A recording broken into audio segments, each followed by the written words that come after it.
Well, we already talked about trying to preserve the language through the smuggling of books. So that's definitely the one, which is an interesting feature.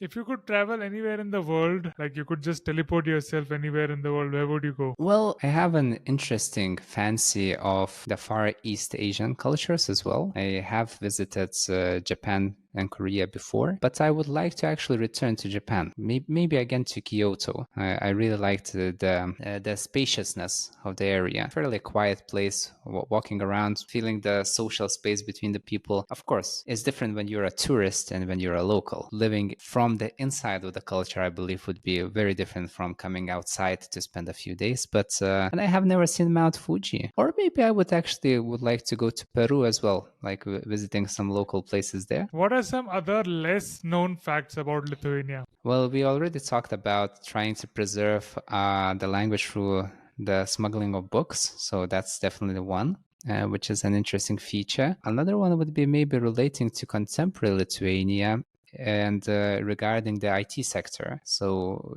your podcast is also related to entrepreneurship, and Lithuania actually has declared itself by themselves like the fintech hub of Europe. And it's a very good environment for startups regarding IT and web design and all other kind of aspects relating with IT, because probably the fastest speed in Europe and maybe even the fastest internet speed in the entire world. How much? So can't say.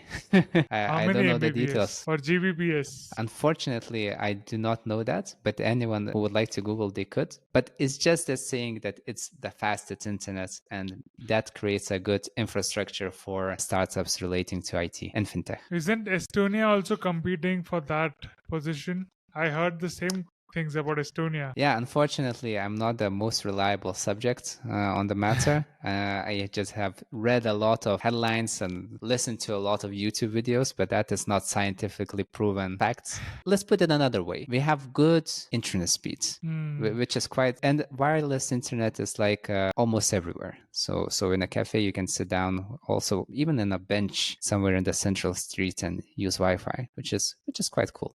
So maybe that's not well known. And So is it free? most places, yes. High speed free internet. All right. Did that even mean that Lithuanians are interested in Web3 and crypto? Yes, it's definitely a big wave in Lithuania, and quite a few foreign companies are investing in building infrastructure inside Lithuania and transferring some of their units to the countries. So it's definitely a growing field, and working in IT is very popular. Of course, you have to have skills and competencies to do that, but there was definitely a wave where everyone wanted to be a manager. And like when I was a kid, working in business, and now everyone wants to be an IT person. So that's just a trend of the contemporary times. All right. Let's talk about you. You wanted to become a manager, but then you did anthropology and sociology, Oh no, and now you're I did not teaching want. English. I did not want to become a manager. It was just a trend.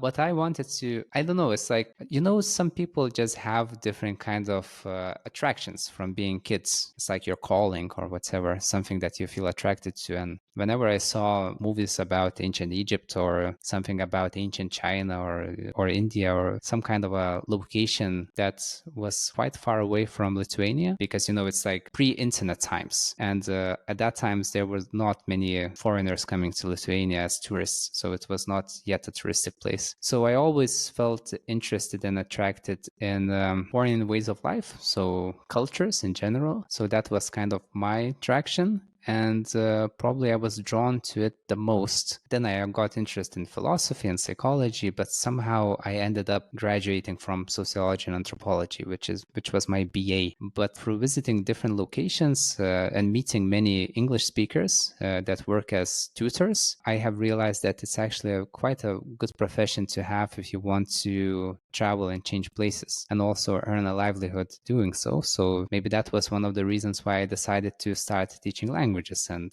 after some time of teaching English, I felt a little bit like I was not giving anything back to my own culture. So I decided that why not try to teach Lithuanian as well. And I'm definitely happy that there's not a lot of Lithuanian students. There's a bunch of it, but it's always fun when a foreigner, for one or another reason, decides to learn Lithuanian. So it's a different kind of experience And teaching we your learned own how native to, language. yeah, and we learned how to appreciate beauty of an object of artwork as well as compliment women today. Yeah, that's a good starter. That's a good starter to have. Watch full podcast on Rocklaz.